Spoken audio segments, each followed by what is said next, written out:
Yeah, remind you now, he only weighed 144, so he was basically 10 pounds, basically under the weight. But he wiped it out. A much smaller guy, just because he's at the end of the road. But the fight's so big and the money's so big, he's gonna have to take it. I bet he retires after that fight. Canelo will have to start playing catch up in rounds 4, 5, 6. Believe me, by the 7th round, Canelo is going to be a little muscle fatigued, right? We've seen that. Canelo Alvarez was forewarned by Shannon Sharpe that a fight with Terence Crawford might not go well. By highlighting Crawford's greater speed, talent, and stamina, he gave the impression that the fight may be more than a simple defeat. It may signaled the end of Canelo's hegemony in the boxing community. After 20 years as a professional boxer, Canelo Alvarez disclosed that he now had a retirement plan. He acknowledged that after spending so much time in the ring, his desire to experience life outside of boxing intensifies, and that there are moments when he just wants to spend his time doing something different. Has retirement ever crossed your mind? Have you ever thought about that? I always say like 37 is good time to go. It's not because I can be in the boxing anymore, but sometimes you need to do something else. So I'm being in October I turned 20 years as a professional fighter. So it's meant a lot of years. So the longtime promoter and intimate insider of Canelo Alvarez's career, Eddie Hearn, has raised new rumors that this fight with Terence Crawford may be Canelo's last. Hearn believes that the Crawford challenge might be the final test that heralds the Mexican superstar's retirement, since he may be nearing the end of his illustrious career. This is not a casual statement. Having followed Canelo through several stages of his career, Hearn is aware of the psychological and physical toll that the sport has had on him. Canelo may be looking for closure after over 20 years in the professional ring with this bout, ending his career against one of the most technically accomplished fighters of all time. Do you see that fight now differently based on how Canelo performed against Skull Eddie? A little bit, yeah. Yeah? Oh, wow. It wasn't just the fact that he couldn't cut the ring off. I just feel like the timing now, the age, Canelo is amazing. I mean, not just because of his ability and what he's accomplished, but the fact that he still has the desire for those training camps and those fights. But I just feel like that desire might be fading a little bit. Not because of his love, but just because of age and life. Do you know what I mean? And don't get me wrong, the Crawford fight will definitely get him up for it. But I was actually watching that fight thinking I wouldn't be surprised if he retired and actually didn't fight Crawford, because I don't think he'll want to lose to Crawford, a much smaller guy, just because he's at the end of the road. But the fight's so big and the money's so big, he's gonna have to take it. I bet he retires after that fight. Canelo Alvarez's recent performances, especially against William Skull and earlier John Ryder, have sparked concern. Promoter Eddie Hearn noted signs of decline: slower combinations, reduced head movement, and diminished punching power. The explosive force that once defined Canelo seems to be fading. Meanwhile, Terence "Bud" Crawford's stock is rising fast. Bernie, a close member of Crawford's team, didn't just call him great, he called him a legend. His dominance in recent fights has earned global respect, even among Canelo's loyal Mexican fanbase. Surprisingly, some supporters are now leaning toward Crawford, recognizing not just skill, but hunger and momentum. It's more than a shift in fandom, it's a recognition of a fighter building a remarkable legacy. Even those close to Canelo acknowledge the threat Crawford poses. As admiration for Bud crosses national lines, it becomes clear Crawford isn't just chasing greatness, he's living it. And with every performance, he brings that reality closer to undeniable truth. Yeah. Now, the man said, now it's both good. Say, you're not going to beat me. You say, I'm telling you, I guarantee I'm going to beat you. So, you know what I'm saying? That's how Crawford is. That's how he feel. He believe in his heart. And you could tell it. You could look him in his eyes. You know what I mean? And a lot of people believe that Crawford going to win this fight and a lot of Mexican people. Yeah, they supporting him. They supporting him. A lot of Mexican people, you know, so they got their formula why Crawford going to beat him. But it's a tremendous fight. I think Canelo, like I say, is a living legend. You know, everything that he do. A lot of people don't like him. A lot of Mexicans don't like him, but I love him. I think he does everything good in the ring. I think, you know, from swag to everything. I just love Canelo. I can't take it away from him. You know, he had them little allegations and everything, and that's a damper on him. But I try not to focus on that. You know what I mean? I know he got in there with the baddest guys, the toughest guys, and he came through with flying colors. So I give him all the credit. Going up there fighting Bivol when nobody knew who Bivol really wasn't paying attention to him. That man was a 25-year-old champion, the reigning champion, title defense under his belt, and young and good. And Canelo fought him. So, you know what I'm saying? That was a challenge. You feel me? Had the height, had the reach, had a lot of, you know what I mean? So I give Canelo none but credit. I thank him for allowing us to get this fight. And you see what Crawford said. I didn't get to Canelo got to fight these guys with the names. I didn't necessarily get to fight all the guys with the names when I wanted to, but I got him.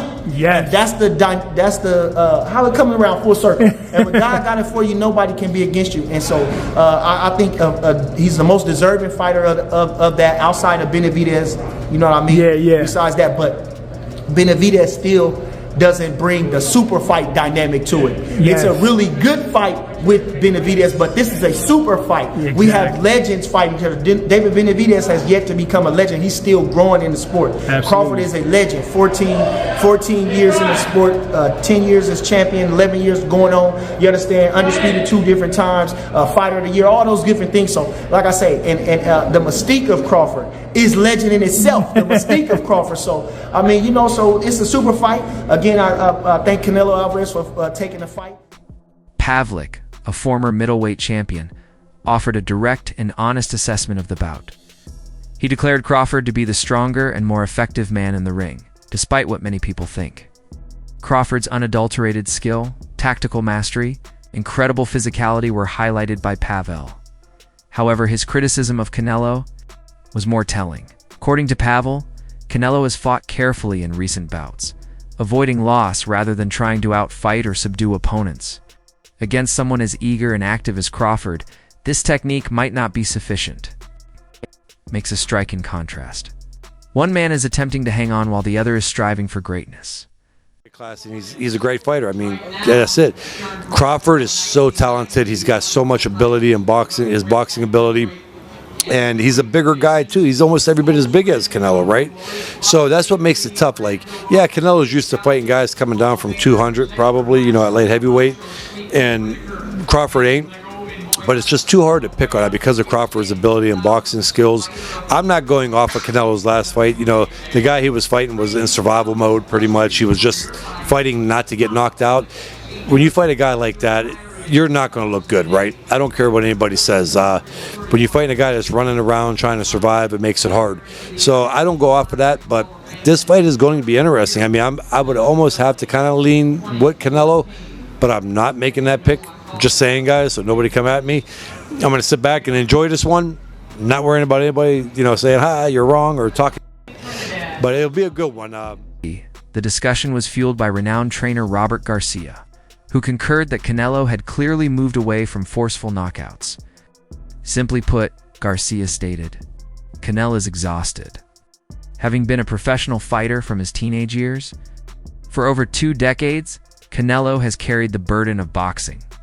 His early career's accuracy and planned risks have been replaced with a more conservative strategy that is probably going to save energy and lessen harm.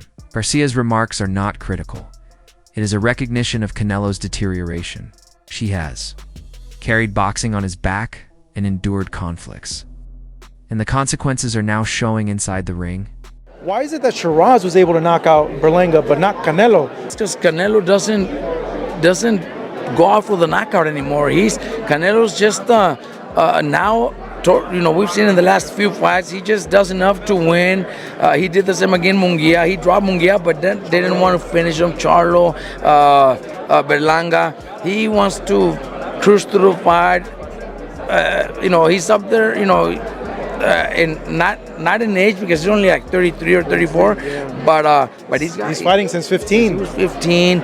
a lot of training camps, a lot of sparring matches. So all that takes a lot out of your body. So he takes care of his body too. So he doesn't go all out because he doesn't want to just finish his body. He knows he still has a few more years and a few big fights where he wants to take care of himself. And not punish himself too much. That's why he hasn't been able to knock those guys out. Not because he can't. I think he just does enough to win. I think Shiraz also has great power, man. I think Shiraz has the power that nobody believed he had. The adult. Well-known entertainment observer said that the Crawford-Canelo altercation had the potential to make history. Terence Crawford would become a legendary figure if he defeated Canelo, one of the biggest names in boxing worldwide. Titles are no longer the only consideration. Legacy is at issue. Showbiz did, however, also highlight the two sides of brilliance. If Crawford exerts too much control, conspiracy theories may surface. People might wonder how a smaller fighter can defeat a fighter like Canelo. In the era of social media, being great frequently raises suspicions. The cacophony increases with the size of the triumph. For Crawford, this may be the climax of his career as well as the beginning of a post-fight narrative battle. Is going to attempt to do something that is so incredible, so magnificent, so amazing as a fighter and for his legacy, in trying to beat Canelo Alvarez, the 168-pound undisputed champion. My fear is if he does that, if he accomplishes that, if he is able to succeed in accomplishing such a magnificent goal, people will immediately discredit Terence Bud Crawford and his victory, calling him a drug cheat. 7. A. Smith, a seasoned sports analyst renowned for his unvarnished opinions, made a clear forecast. On points, he believes Terence Crawford will prevail in this bout. Crawford may defeat the slower but larger Canelo by unanimous decision, Smith said, because to his discipline, ring IQ, and pace control. Although Canelo is still a threat, Stephen A. noted that Crawford does better in longer, endurance-based bouts, and that Canelo's performance has decreased recently. Crawford's reputation as the greatest current fighter and one of the greatest of the modern period would be solidified with a decision victory, particularly after 12 hard rounds. You got a love for boxing. Yes, love boxing. Who gonna win the fight, man? That's coming up, the biggest Crawford. fighter in boxing. Crawford. Huh? Crawford. I'm not hesitating. Crawford. I'm not even hesitating. Crawford. You gonna stand on that all the way to September 13th? I love Canelo. Crawford will beat Canelo. Crawford will beat Canelo by decision. I can't see anybody knocking out Canelo Alvarez. But I do believe that if you can box and you can move, that you can beat Canelo. You can outpoint him. That's right. When I think about Canelo, one of the things that I don't like about Canelo, despite his greatness, and a neck as wide as Broadway for crying out loud. Right. It's like almost every shot has to be a power shot. It's a power shot, yeah. That's not beating Crawford. I will confess, I think Gervonta Davis's trainer, Cal, I think he said this. He said Crawford could find himself in trouble if he decides to engage with Canelo, because Canelo is the naturally bigger, strong fighter. And I don't care that Crawford's gotten bigger, and I don't care that Crawford's gonna go in there just as big as Canelo. Canelo is accustomed to fighting at the weight, and Crawford is not. And Canelo is a genius in this regard. You don't see him show up for fights not ready. He's always prepared. He's always ready. He's always that. prepared. So I think he's the slower fighter, though. And I think that Crawford is brilliant as a boxer. And I think that between switching to conventional and southpaw, using his jab and movement, I think that Crawford is going to outpoint Canelo because he's faster. But I don't think he's gonna knock.